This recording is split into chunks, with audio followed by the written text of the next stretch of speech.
Hello everyone and welcome back to another episode of the United District podcast.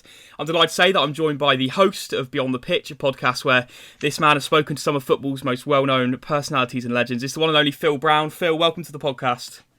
Thanks for having me, lads. No, it's great to have you on, and the return of football, obviously there's a lot to tackle now, a lot to talk about. Football coming thick and fast. Transfers obviously still underlying and being mumbled about beneath the surface. So got a lot to talk about in this one.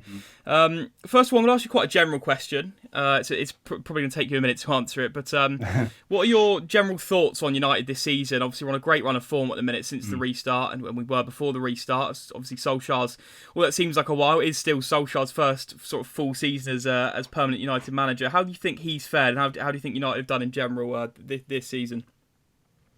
Well, I think you have to break the season up into different segments. The start of the season was really poor and completely avoidable. The problems that plagued United throughout the first part of the season were predictable. They had a dearth of quality in midfield. They let midfielders go in the summer. They didn't sign midfielders. They should have signed Bruno Fernandes 6 months before they did. Yeah. So what we saw the first half of the season was really unforgivable because this was predicted by anyone who had a brain over the summer when United didn't sign a midfielder where everyone expected at least one to come. Yeah. Remember, United were telling people in August that they were really upset that even they were linked with Bruno Fernandes, and here they are 6 months later signing him and completely transformed the football club. But if you break it up into the second segment of the season, you have to be really encouraged because when Solskjaer comes in, you get the new manager bounce, you get confidence, everything changes, and you ride that wave for a while. Then reality sets in, and then different questions get asked. And so Solskjaer's been asked different questions after Burnley. Okay, now you have to show you're a football manager. Now what will matter and what will turn us around is human qualities like character, will to win, determination, and it's very difficult to change that. And once you get a negative working environment in any place of employment, it's very, very difficult to change it. So I think what's really encouraging is that Solskjaer, what we're seeing today isn't the new manager bounce. And we've seen fundamental changes. Bruno Fernandes has been brought in. Mason Greenwood has added something on the right-hand side that Daniel James didn't bring. So there's tangible things that are responsible for this turnaround that makes me believe it's more than just form. So very, very exciting. Yeah, as a United fan, I must agree, it is exciting times. It's a far cry from sort of, as you touched on the Burnley result there, which is one of the most sort of damning results of the season for us. And obviously, since then, so it's all been upwards, really. So that's been good. I was just going to ask you what you think. You said there's a lot of factors that's come into into this sort of run of form. Solskjaer as a manager, there's been a lot of criticism aimed towards him about sort of the tactical side. You know, people making comparisons commonly to Jose Mourinho and Simeone, Allegri, managers like that constantly pitted against him about his sort of capabilities. Do you think credit has got to be given to Solskjaer tactically for this turnaround? Well, I mean, he had a team that was one-dimensional, that he couldn't play any other way other than on the counter-attack because didn't have the quality in midfield to control possession. So they became quite predictable. So you saw they started well at the start of the season. Once teams worked them out, worked Dan James out, that they were hitting on the counter-attack, then United started to lose games and they became quite easy to defend against. Yeah. Especially if a team took the lead against United, they just sat in knowing they didn't have the quality to break them down with Pogba being injured. So I think once he got the players in midfield like Pogba and Fernandes, you've seen tactical diversity. You've seen United dominate possession in games that they've never done. They don't panic. They went behind at the weekend against Bournemouth. They still came back and won the game. They went behind against Spurs. They came back and got it back in the game. These are games they wouldn't have got back into if they didn't have the quality in midfield. So I think since he's had the players at his disposal, he's shown tactical diversity. But people play football manager games. People play all these stupid games at home and think that they've got an idea of what it's like to be a football manager. They've no idea, and how difficult it is. And games are constantly changing tactically throughout the game. And so one manager makes a sub, another manager changes his lineup, changes his formation, and so it's very, very difficult. I think he didn't have the players to play any other way. And people talking about Simeone. If Simeone was at United, the fans would be moaning within 3-4 weeks because he plays a very compact defensive style, and it's completely contrary to what we see at United. So they see results, they don't watch games and think that's what they need, but I think you have to give Solskjaer a lot of credit, because at this moment in time, if he walked away from United today, he'd walk away with a reputation intact as a very good football manager who'd done an exceptional job at a very difficult football club that top managers before him couldn't do. So if he wins a trophy this year, I think you have to give him enormous credit. And United are 16 unbeaten after Burnley. They'd lost 4 and 7. That's incredible. Yeah. No, and you sort of touched on there how good a job Solskjaer's done, saying that he'd walk away with a bit of pedigree now. And I know that a few months ago the conversation was completely different. There was a suggestion, from some fans that he'd perhaps get sacked from United and never get a job at the top level again. It was getting that sort of serious, and the criticism was that sort of deep. So it's interesting, and it's a positive thing to see how well he has turned that around. I think we're all just hoping this form can continue. I mean, I don't think anyone wants to see him fail as such. I know people are quick to bash managers when they fail, but I think a lot of us do. Well, we do want to see Solskjaer succeed, so that's a positive, obviously. And you've touched on there Pogba and Fernandes. Obviously, Pogba coming back from an injury, almost like a new signing, really. The old cliche, really, isn't it? And Fernandes an actual new signing in January. Those two have been key since the restart. What do you think about that as a partnership, and specifically, a man who divides opinion, Paul Pogba? A lot of discussion whether he should stay or leave. What do you think of that sort of ultimatum at this point in time? Well, see, with Paul Pogba, a couple of things are key. First of all, he has to have a better alternative than United, and I don't see where that comes at the moment with Barcelona and Real Madrid having no money. Yeah. So where does he go? Juventus have put a salary cap on players, so I don't see him going there. They just signed Arthur for 73 million, so I don't see him going there. So where would he go?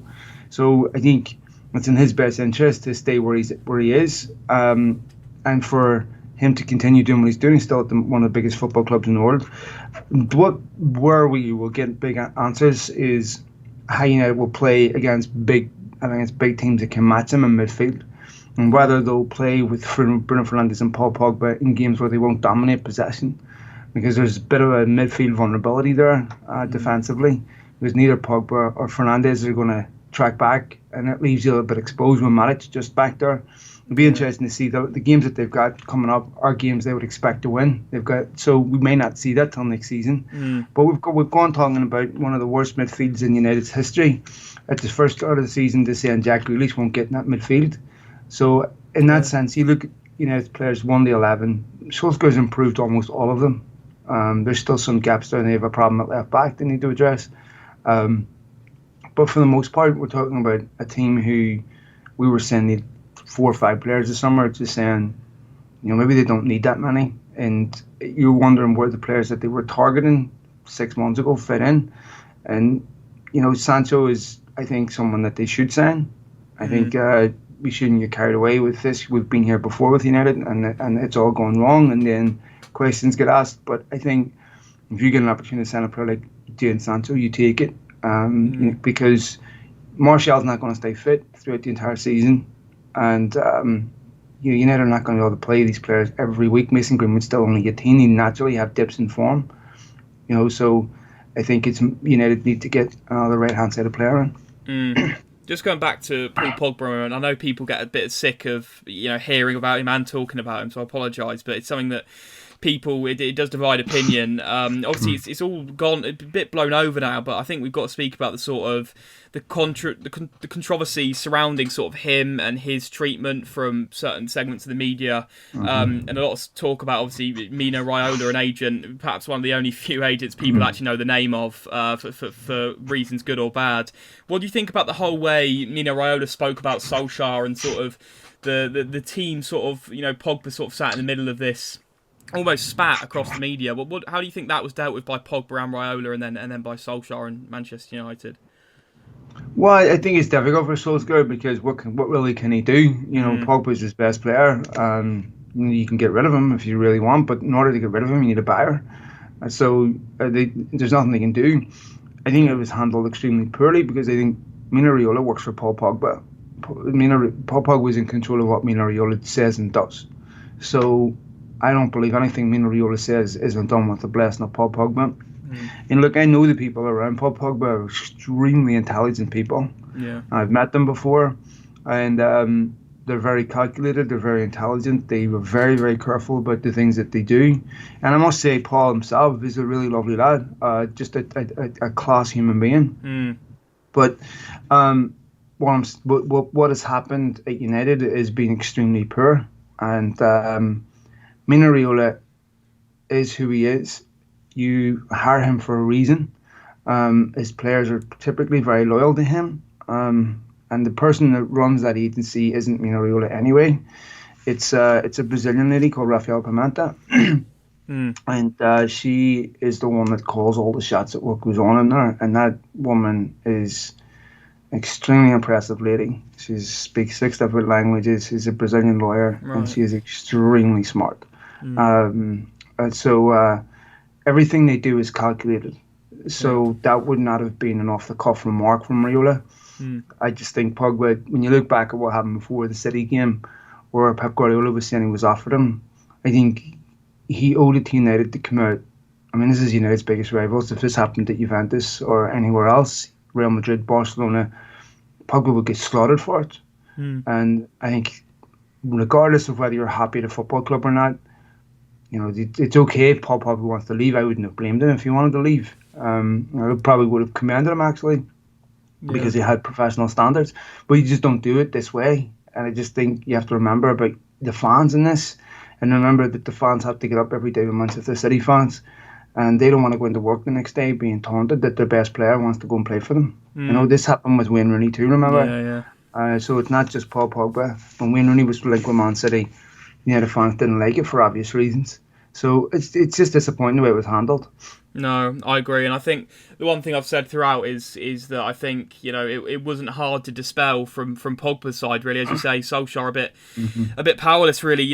Sat in the hot seat and watching this all go on with little power, really. I think Paul Pogba, out of respect for the fans, it would have been nice to get that sort of reassurance from him that he's not going anywhere, or if he is going somewhere, just keeping it straight rather than keeping it all behind the scenes and keeping the questions asked. But that was my only sort of qualm with the way it was dealt with. Ultimately, the real issue here is above Solskjaer, because the reason is Paul Pogba feels he can do this because United need him more than he needs United. Right, yeah. And this is what happened with Wayne Rooney when he was running down his contract and saying United had to keep him because there was no other player at that football club that was being demanded as much by sponsors. So Rooney's value to United was monetary as well as obviously professional. So he had the clout to do that, and United had to bend it as well because they couldn't lose him. He was key to sponsors. Once they brought in other players, top players, it took away Rooney's ability to hold the club to ransom because they could afford to lose him. So the fact that Solskjaer was in a position where he had to cajole Paul Pogba because he had no other alternative, that's the people above United's fault, above Solskjaer's fault, that Paul Pogba has that power in the first place. Going from potential outgoings of sort of Pogba, going on to another midfielder who looked like he was set to sign for United. Him and his dad visited Carrington quite recently, and the deal never materialised. He's obviously off to Dortmund now. That's Jude Bellingham, the young man from Birmingham. Some sort of alarm bells ringing in that we missed out on Erling Haaland back in January to Dortmund. This is another player now that's not been sold on perhaps not sold on the project at United. I mean, that's just talk really, but I mean, can't see any other reason why you'd go to Dortmund. Perhaps first team games have been promised there. Do you think that's something to worry about as a United fan, seeing a couple of young players opting to go elsewhere, not the biggest club in England?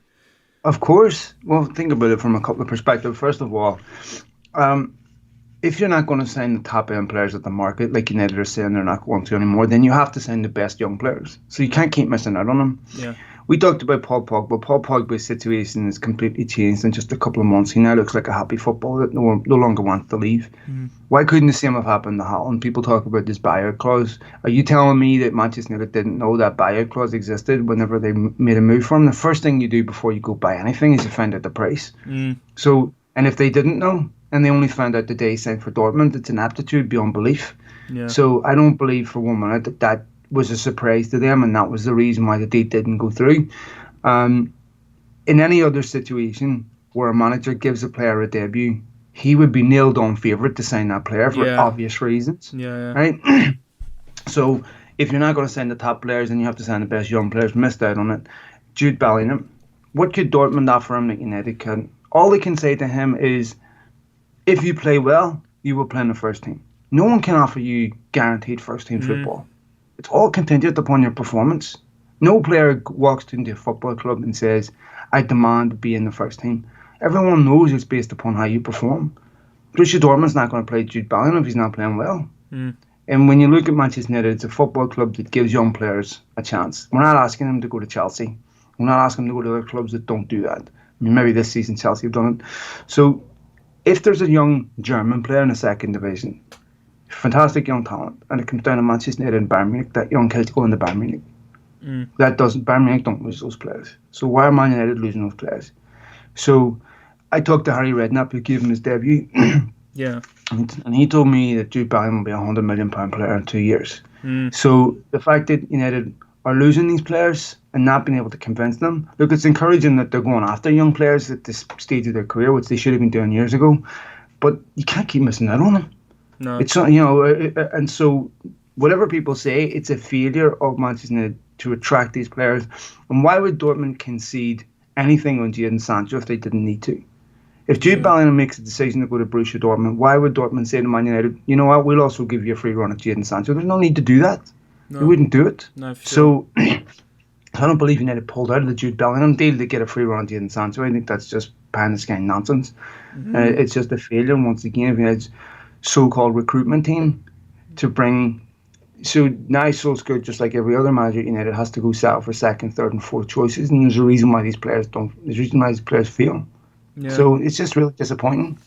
No, I completely agree with you there.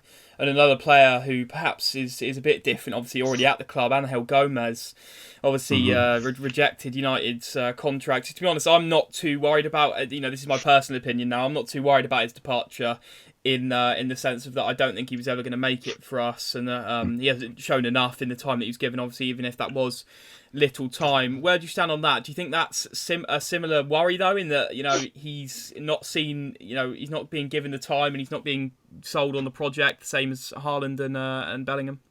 No, I think there's a totally different situation. Gomez was at United, so he could have been played at any time. Bellingham and Haaland couldn't. Angel Gomez just didn't do enough in the games that he was played in. Look, this is Manchester United. Okay, it's one of the biggest football clubs in the world. Not every young player is going to make it. Most won't. Most won't make it here. And when you get a chance, you have to take it. You have to take it like Mason Greenwood has. You have to take it like other young players that have got in the United team have. You can't make comparisons to the likes of Andres Pereira because they were being played out of necessity, not because they were good enough. And once Solskjaer got the alternatives, they're not playing. So Angel Gomez just didn't do enough. You know, England under 17 captain, but he played something like 7 or 9 minutes in that entire tournament. You know, and so he just hasn't done enough. And in some ways, I commend the kid because he had a contract offer. He could have stayed at United, but he said, no, I want to go play first team football somewhere else. There's nothing wrong with that. That's a good decision. Yeah. So I think, like, this is not an easy football club to break into. Lots of promising young players just don't make it. And he may go on to be an exceptional young talent somewhere else. But at this football club, with the pressure that's on the manager, you have to win games. You know, I was interviewing a guy the other day about Benfica and Porto, and they won't play their young players either because of the pressure they're under. Yeah. And they have some fantastic young talents at their football club. So this is not new. Even in clubs that have to bring through young players have a reticence to play them. So Angel Gomez is a bright young talent, but to play Manchester United, to want to start games, to demand, you don't have a divine right to start any game. You have to earn the right to start a game. And so Solskjaer would have played him if he had done that. He just didn't do enough in the games that he played. I wish the kid all the best. It's disappointing because I wanted to work out, but it just didn't happen for him. No, I get where you're coming from there, to be honest. And yeah, I think it's everyone, despite their opinion on him, is sad to see. And it's always sad to see, no matter who it is, a youth player that we've obviously been excited about. I remember the excitement at Old Trafford. I was there that day actually, but the Palace home game where it was really exciting times. All these young players out there. Josh Harrop who scored, and you say they don't make it. You know, Josh Harrop scored and ended up at Preston within a few months. So I mean, that's a prime example, really, isn't it? One man who is plying his trade at United, young talent, is Mason Greenwood. I can't believe how good he is. I think he's absolutely phenomenal. Where do you stand on Mason Greenwood? I mean, kid speaks for himself. He's 2-footed. He's sensational. Brilliant feet, balanced, direct, scores goals. Always looking to score goals. He's going to be under immense pressure because the focus is going to continue to increase on him, and the pressure is going to continue to increase on him. And he's not going to be allowed to be a young player and have bad games. This is the only part you worry about with young players is their second season, whenever the expectation creeps in, whenever they're no longer just a boy wonder, whenever, you see this with a lot of young players, they go through different stages of development. He's a sensational young talent, but people need to give him room to breathe. He's only 18. He has to make mistakes. He's going to have dips in form. He's going to have maybe 5-6 games where he doesn't play well. And then you're going to have people out doubting him. And you're going to have all these idiots on the internet, that on Twitter, they're going to call his form, because the last 19 minutes defines everything to them. And he's going to get that pressure. And social media, because young kids are on social media, he's going to see all this. And, so it's.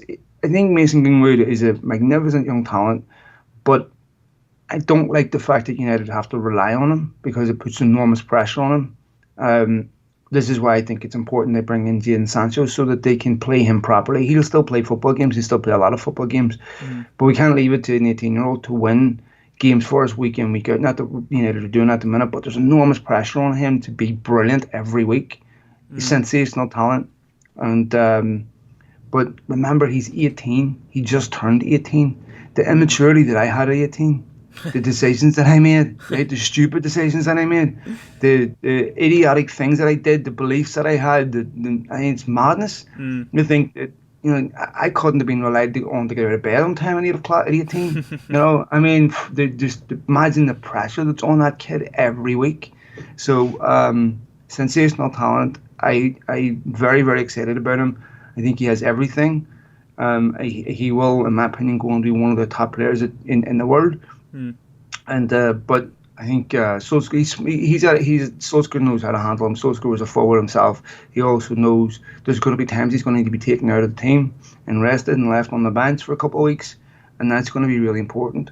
But unfortunately at the minute he offers so much more than Dan James on the right, and United are in a position where they need to keep winning games. He'll probably be played until the end of the season, but he needs to be handled properly, and very few 18-year-olds play every week. Speak about Dan James there, he's another player that divides opinion. I'm always interested to hear what people think about him.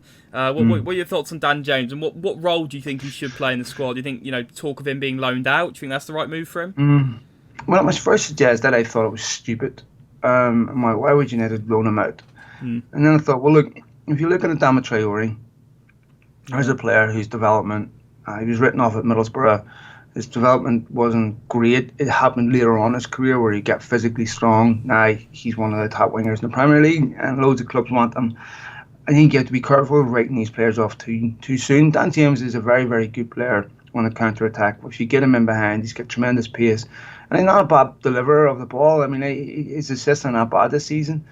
My concern with him is when teams sit in against United, as they will do, and he plays in front of a defender, he doesn't have the quality in front of defenders to create, and gets caught in possession. So that's where I think Mason Greenwood offers United much more. So he's a good squad player, but he can't be the answer to United on the right-hand side. He can't be the long-term solution until he develops other aspects of his game. You have to be able to beat a player. When you look at other wide players in the Premier League, he's not in the class of Son. He's not in the class of a Villian. He's not in the class of those players that can beat players easily and score goals and maybe add 15, 16 goals a season to their team. That's what you need. That's what Mason Greenwood brings. So that's where I get concerned. When United have to rotate, the quality drop-off is just too big. Yeah. Going back onto Solskjaer and the form, obviously, before, as I said, the poor run of form that we endured, a man who loomed very large overall, that was Maurizio Pochettino, a man who is currently and still now unemployed. Talk of him going to Newcastle, obviously not come to fruition, just yet, but he's still looming large over Solskjaer. There was a suggestion a few months ago that he was perhaps going to be the United manager next season. Do you think that stance has changed for Manchester United with this run of form? United talked to him in, I think it was December or something, I can't remember. They definitely talked to Pochettino, which is the right thing to do. At the time, United were a mess, and there was no way out of it. But and you look at Solskjaer getting this job, he didn't get the job because he sat down and convinced United on a strategy, or because he fitted a strategy, or because he was some outstanding manager. He got the job on an opportunistic basis. You're in the right place at the right time. Take this job for a while. This is the part that concerns me, is that he didn't get this job as a result of United's commitment to a certain strategy. They just sort of fell upon a solution. Yeah. And it's still hard for me to believe that Solskjaer's going to be so good, and there's a world-class manager in there ahead that's going to topple Klopp and Guardiola. As much as I'd love to see it, I'm not sure about that. Yeah. So Solskjaer got this job on the back of a technicality, and it sort of fell into this solution.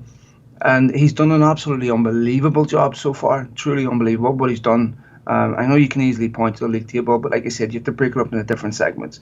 When he's got the players that he wants, United have consistently improved. So I think it's with Solskjaer. I don't know. What was your question again, mate? Sorry, I forgot. No, it's about Pochettino. Pochettino. Yeah. So I don't think Pochettino is a serious consideration for United at the minute. I don't think so. I think that he is a very, very good coach. But since when did a sacked Spurs manager become a Manchester United candidate? I mean, to me, if you want to be a Manchester United manager, you have to very least show that you've won trophies. Because when you hit the bad times, that's what you're going to lean on to get you through. Your resume, the fact that you can convince people that you're good enough to get out of this, that your track record. When you have no track record and you hit on bad times, people lose faith very quickly, as we've seen with Solskjaer. Yeah. So I don't see Pochettino coming to United, no. No, I think that's a really good point there as well. And, that's an argument that a lot of people make, isn't it? That, when Jose Mourinho fell on hard times, there was always that, as you say, he had that pedigree to back him up. And, people say, why aren't you giving Solskjaer the time you gave Mourinho? And a lot of people's argument is that, that he had those trophies behind him. So, it's a very good point. You've already talked about, perhaps a couple of positions that United need to strengthen. What signings do United, need in order to challenge? I know Sancho's one that's obviously perhaps, very likely. But apart from that, what other signings do you think United need to challenge, in what positions? I still think they need a left back. I think they need a ball playing centre back, because United are really poor playing out of defence. Yeah. You see this quite a lot where they play the defence and they get caught. I can't remember, was it the first goal against Bournemouth? United were playing out of defence, got caught and conceded. And I also think the goal was disallowed. United are really, really poor playing it from the back. Harry Maguire's not a ball playing defender. Yeah. So they need another defender other than Lindelof that can play out from the back. Left back position, Luke Shaw was targeted against Spurs. You saw that with Mourinho, who knows that he's weak one-on-one. I remember Dan Traore skinning him.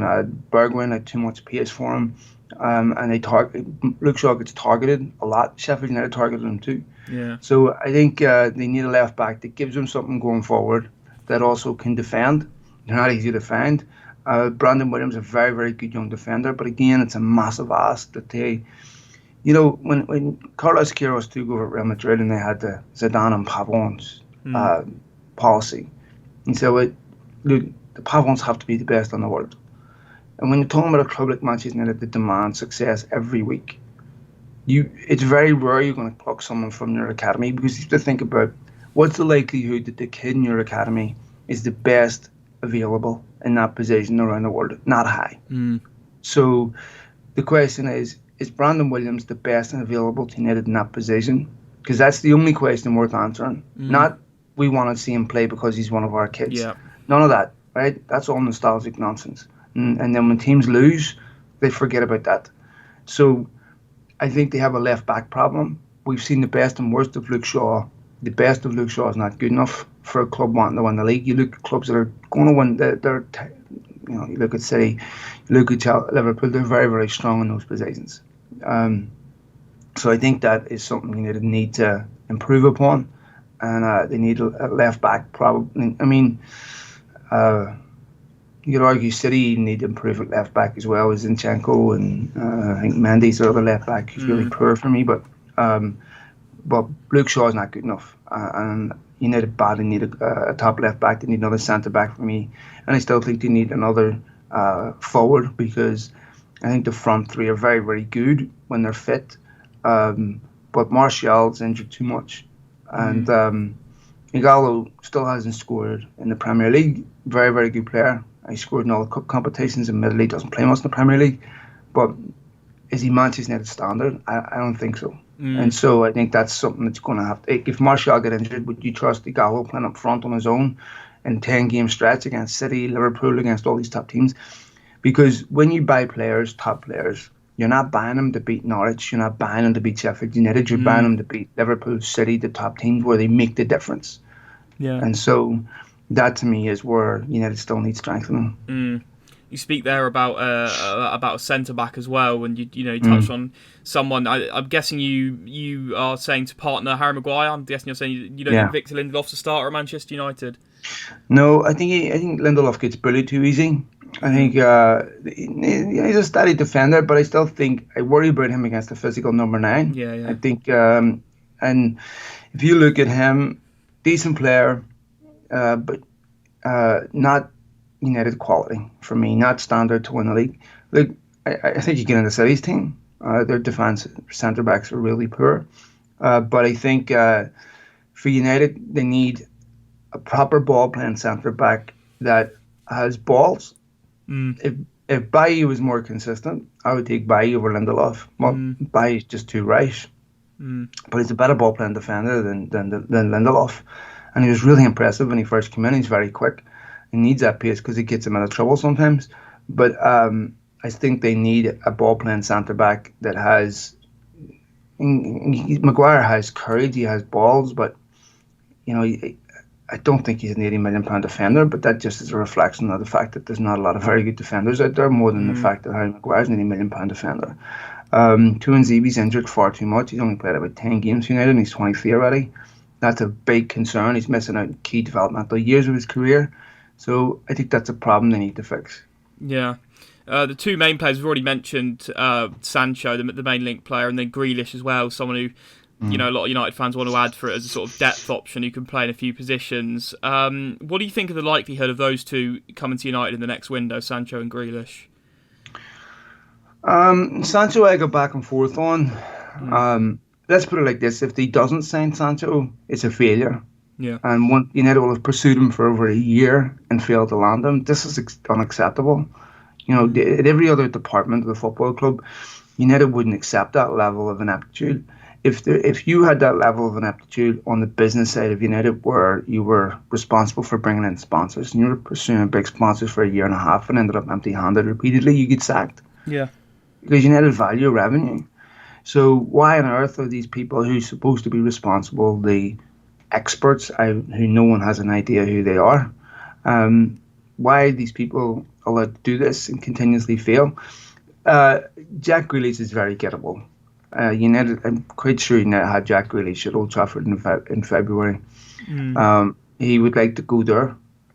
But when I look at Jack Grealish, he's a very good player, but I wouldn't drop Pogba Fernandes for him. So where does he play? I mean, I don't think he's coming to Man United to sit on the bench. And you're talking about a guy that still hasn't represented his country yet. So, good player, but he's in the prime of his career. This is probably as good as Jack Grealish gets. So, are we really want to go out and spend 60, 70 million? No way. I wouldn't spend 60, 70 million on Jack Grealish. I think there's better players out there. Van de Beek's available for cheaper. So, to me, I think if you want to add a midfielder to that, that's fine. They probably do need another midfielder because, again, when they rotate, the drop-off's too great. But I wouldn't do it with Greg. See, this is where Jude Bellingham is perfect for me. Yeah. It's a guy that's 17 who would sit on the bench sometimes. You could bring him in, you could bleed him through. That's where I think United need to improve. I think you need to send a few really good young players that can fill out that squad when they want to rotate, that are capable of being first-team players. I hope that's what they do this summer. They sign Jadon Sancho, which they badly need quality on the right-hand side. I know we've talked about Mason Greenwood, but that won't last forever, and he can't play every week. And then I think they with a couple of other young players in that team that they can develop, where you're not going to spend massive amounts of money. But I just have my doubts of every year. I have my serious doubts about United's competency in the market, and I'm never let down, unfortunately. Yeah, no, I completely agree with you with that. I think I think we're all in the same boat in watching the circus unfold every summer and seeing what they manage to get done and what they don't. There's usually some disappointment attached to that, unfortunately. Nemanja Matic is another man who's been very good, in very good form since the restart, and actually before that, really, sort of since the beginning of the year, really. There was times last year, I think a lot of people had said that he'd lost his legs, but he hasn't really yet. He seems to have proved himself again. There's still a suggestion that, he's getting on a little bit now. I think he believes he's 31, Nemanja Matic. Talk of a replacement, everyone's got a different opinion on that. My personal choice would be Declan Rice. Do you think there's a chance of Manchester United going out and replacing Nemanja Matic this summer, or do you think that's going to be one that's put on hold for another year? I don't think them doing it this summer, not with handing him a new contract and not with the form of Fred. I think they'll push that off. It's quite bizarre to me that they gave him a 3-year contract at 31. United don't do that. I don't understand why they did it. And look, yes, he's 31, he's playing well. But would it surprise you if Matic went on a really poor run of form? It wouldn't surprise me. And all of a sudden that contract comes into focus. Make some really strange decisions at times. This is almost akin to the Mourinho contract renewal, where they were starting to lose faith with him, but gave him a new contract anyway. And then 6 months later, it looked like a terrible decision, and it cost you a lot of money. And so I'm looking at the Matic going, well, you give him a 3-year contract. So it's going to pick him up to 34, 35. He's clearly not going to be playing for United week in, week out at 34, 35. So why do this? Give him another year, and if he doesn't want it, I think it's just, I would assume that that's what it was going to take to keep him, and he was going to move on, and United didn't want to address that. So they've given him that contract, but it's too long for me.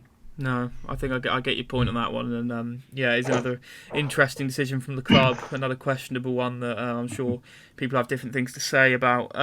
Just before we go, we've got one last question for you. It's what are your sort of final predictions for United now? Obviously, in a good spot in the Premier League, we've still in the FA Cup in the semi-final. Obviously, that got that. Next Sunday, I believe it is, and then obviously still in the Europa League as well in August. What are your predictions for United in sort of across the board? Well, it's hard to say. I mean, I think obviously United have. If they were able to finish in the top 4, which looks very possible, I think Leicester are very catchable. I think United and Chelsea might make the top 4. I think that's a good finish for Solskjaer. Yeah. Obviously, you have Chelsea in the FA Cup, which is a very, very difficult game, but United have got a good record against them. Like I said earlier, if Solskjaer can win a trophy, and I would rather they won a trophy than finish top 4. I think top 4 has ruined football in many ways, and it's ruined a lot of clubs where it now becomes almost like a trophy when it is not to be celebrated. Just getting entry into the Champions League is not something to be celebrated. It's a business accomplishment. Yeah. And it's great if it's used as a springboard to bring in players to push you on. That's fine. But how often do we see that? When Liverpool were qualifying for Champions Leagues under Brendan Rodgers, they were never investing properly. When United were doing it under Mourinho, they signed Fred and Lee Grant and Dallow one summer, which was disgraceful. He finished second. They were 6 points ahead of Liverpool that season. And then they got look at the gap now. Yeah. So and Klopp has not had a single resource available to him that not one Man United manager hasn't had available to him. So it's down to mismanagement that these clubs are in totally different situations. So if you look at United's remaining fixtures, Villa, Palace, West Ham, Leicester, Southampton. Villa always a difficult game. They were unlucky against Liverpool. Palace were unlucky against Chelsea last night. West Ham, they're poor, but they're unpredictable. Leicester's a difficult game. So, I think if they finish top 4 and win a trophy, I think that is a fantastic accomplishment. But with United, you just don't know. And so they're in a great run of form. They're in confident mood. I think they'll win tomorrow at Villa. And I think they'll get enough to finish top 4. But a trophy, if Solskjaer was to win top 4 and win Europa League, that would be an unbelievable achievement considering where they were. And the FA Cup, maybe City in the final. That would be an unbelievable final. Solskjaer's got a great record against City. Yeah. But this is the best time to play them because defensively they're very weak. United are very strong up front. So there's 3 very winnable trophies for United. Well, 2 very winnable trophies plus the top 4. The question is, do you have the squad to win the rest of these games and not pick up injuries? That's going to be key. If they don't pick up injuries, then all three of them are on.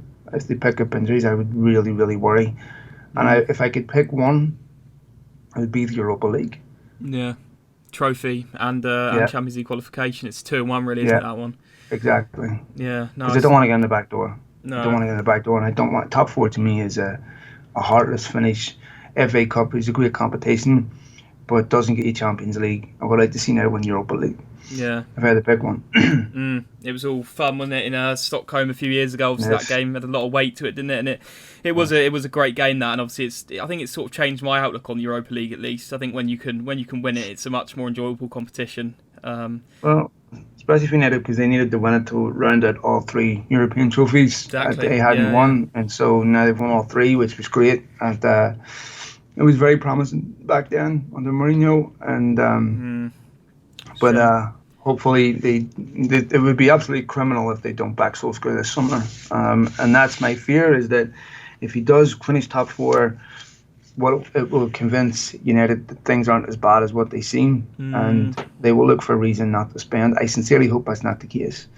No, you and me both. Phil, it's been a pleasure talking to you. Absolute pleasure, mate. Thanks for coming on. I've really enjoyed it. I don't know if you've got any last words you want to say to the listeners.